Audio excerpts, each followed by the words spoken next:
In the beginning was the Word, and the Word was with God, and the Word was God. He was in the beginning with God. All things came to be through him, and without him nothing came to be.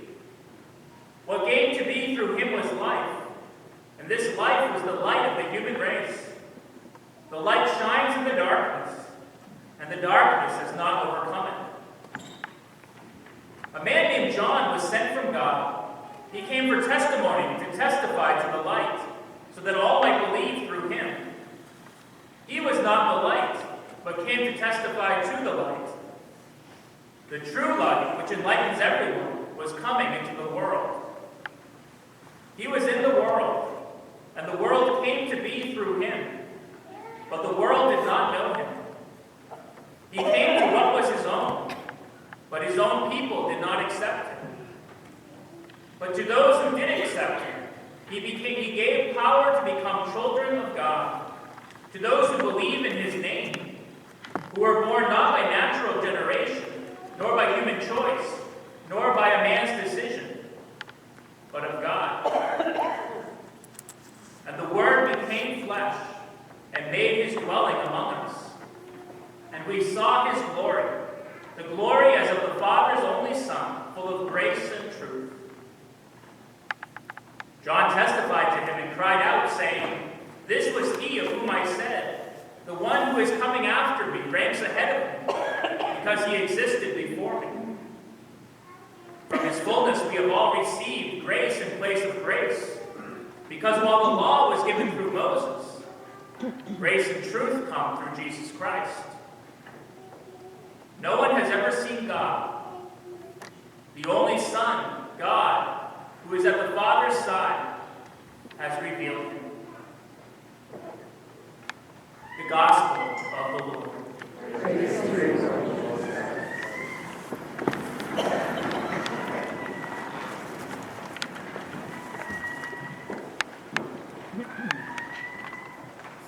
As a priest, I don't believe in stealing. I'm pretty sure that God has a commandment against it. I have seen that TV special about the Grinch stealing Christmas too many times to know that stealing never pays. But I couldn't help but wonder this Christmas. A few weeks ago, as we arrived at the church down in Whitefield on a cold Friday morning, to find the door of the chapel broken in, muddy footprints on the floor, and worst of all the giving tree presents we have been collecting for families and seniors torn open, papers strewn in all directions, toys and gift cards missing. For a moment, it seemed like Christmas was over. You can imagine our reaction. Our mouths hung open for a minute or two. And like the Who's down in Whoville, we all cried, boo boo. I don't believe in stealing, especially at Christmas.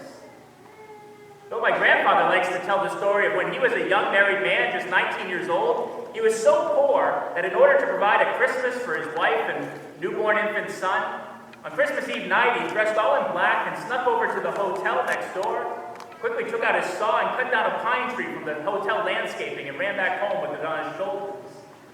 I don't know if that makes him the Grinch, but at least he was able to provide a Christmas tree in his little apartment. Really, I don't believe in stealing. I can't help but wonder, though, that if Mary and Joseph had been caught in that stable on Christmas, would they have been charged with breaking and entering? Who do they think they were, just using that stable that didn't belong to them? Using all that perfectly good straw? Using that cradle for a manger? Maybe we need to investigate where they got those swaddling clothes. Well, look at the company they keep. Shepherds at that time were well known for being dishonest and unsavory characters. They were sort of the criminal element of that society. And there they all were in that stable, as thick as thieves. Breaking and entering is exactly the right charge to bring concerning the events of that first Christmas. That's what God was doing that day after all. He was breaking into this old world of sin. Breaking into a world in which he didn't belong, in which he had been shut out of for so many years. That's what we do when we sin. We shut God out of our world and our hearts. We bar the door against him. And that's been going on ever since Adam and Eve reached out their hand to steal the forbidden fruit in the Garden of Eden, all the way down to our sinful and selfish choices, all of our acts of greed and envy and anger. There's a little bit of that garlic in all our souls. Now, as a priest, I don't believe in sin. Sin is not good. Sin hurts us in many ways. But God is able to use sin as an opportunity to bring about something even greater. Because of sin, Jesus came into our world like a thief at night. Since we had barred all the other doors against him, he found a most unlikely entryway, one that we had forgotten to secure, the way of love and humility. He was born into our world as a small little baby in a small nowhere town called Bethlehem. He stole his way into the world that night, and hardly anyone even knew he had come. This is the great joy of Christmas, that Jesus came to unleash that night a surging torrent of love that begins to wipe all that sin away. I don't believe in crime, but thank God that Jesus broke a few laws that night about the way the world had always worked. That night he proved that love is always more powerful than sin.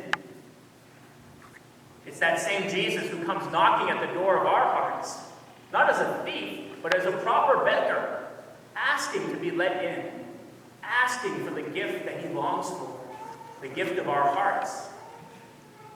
When we realize that our hearts without Jesus are about 2 sizes too small, and we let him in, then everything gets torn open. All of that sin gets strewn in every direction. All that envy and anger and hatred goes missing from our hearts, and all that is left behind is joy. The joy of Christmas.